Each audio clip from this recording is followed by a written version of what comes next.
Lazyboy remembers Martin Johnston and his fabulous family.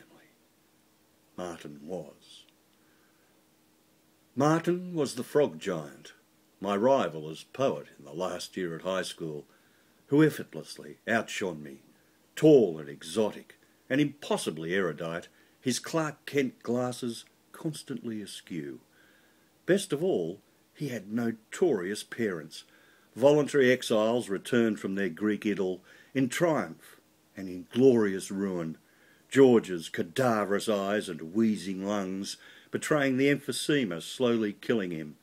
Charmian, a goddess, with love and lust and longing in her sad eyes, and always a stiff drink clutched in her red-nailed hand.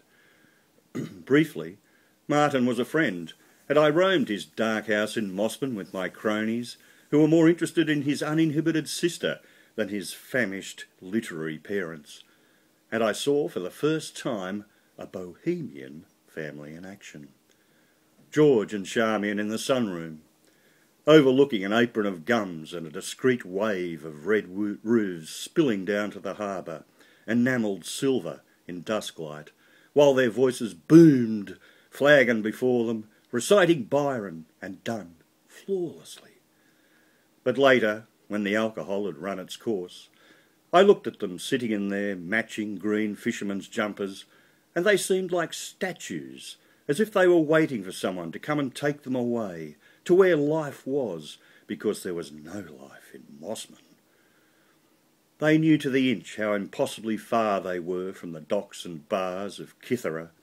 and it seemed to me, drunken schoolboy that I was, that they were in a play they had written, and of which they were the inadvertent falling stars.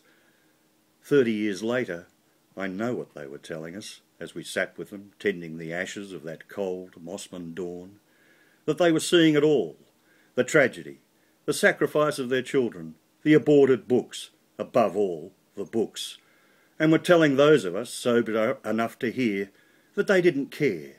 that they had followed their hearts, and woe betide you if you don't do the same, even if you end up